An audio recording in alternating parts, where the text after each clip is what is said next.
All right, let's jump right into this explainer. Have you ever thought about the hidden balance sheet of your local retail pharmacy?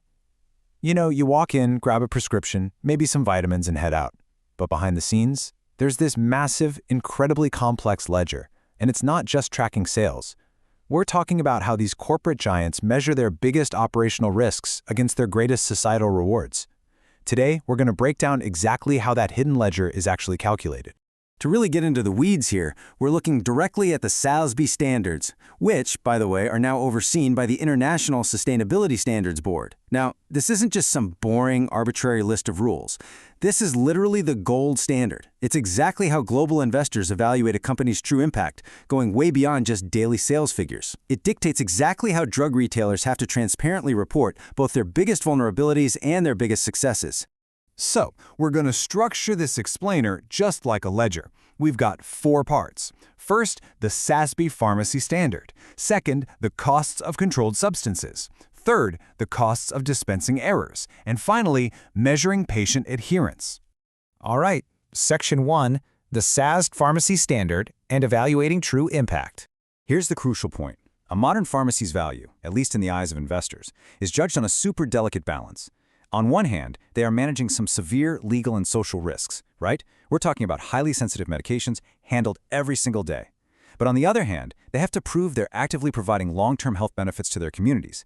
It's a tightrope. Fail at the first part, and they face massive fines. Succeed at the second, and they build immense brand value and customer loyalty. Moving on to Section 2, the costs of controlled substances, or measuring the liabilities. Okay, let's quantify the liability side of this ledger. Under the incredibly strict reporting code HC-DR-260A.2, specifically for controlled substances, pharmacies have to rigorously calculate their negative financial impacts. They do this by tracking monetary losses. Because of the sheer volume of drugs they process, pharmacies face huge risks, things like theft, loss, and illegal dispensing. So when a company reports these monetary losses, they have to calculate the total financial hit from adjudicative proceedings. Basically, any official legal proceeding involving the company, whether it's in front of a court, a regulator, or an arbitrator. Now, let's actually parse the fine print of how they calculate these total monetary losses, because the methodology here is fascinating. The total losses have to include all monetary liabilities to the opposing party. So we're talking civil judgments and settlements, massive regulatory penalties like disgorgement or restitution, and of course criminal judgments and fines. But here is a really vital catch. You might be surprised to learn that this massive number explicitly excludes the company's own legal defense fees and expenses. Why? Because investors and regulators want to see the exact financial penalty for the misconduct itself, not how much the company shelled out for expensive lawyers to defend themselves. Next up, Section 3, costs of dispensing errors and the real price of mistakes.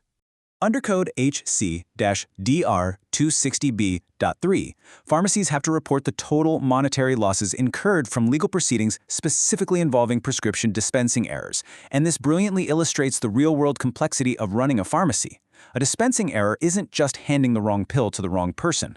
The standard clearly defines it as any discrepancy between the indicated prescription and the medicine delivered, meaning providing a medicine of inferior pharmaceutical quality, that counts as an error. Even given the patient incorrect informational directions on how to take the drug, that also counts as a dispensing error. Now, when calculating the total monetary losses for these dispensing errors, pharmacies use the exact same strict formula they use for controlled substances. So again, it includes civil, regulatory, and criminal fines, while excluding legal defense fees. But the context of the risk is vastly different between the two. Think about it. Controlled substance losses often stem from dark systemic issues. Theft, failing to report losses, or illegal dispensing that fuels the illicit drug trade. Dispensing error losses, on the other hand, stem from accidental, operational failures. A pharmacist accidentally dispensing the incorrect dose, handing over the wrong medicine, or just making a typo on the instruction label. Both hit the negative side of the financial ledger, but they require entirely different management strategies to prevent. Which brings us to Section 4, measuring patient adherence, essentially the asset column.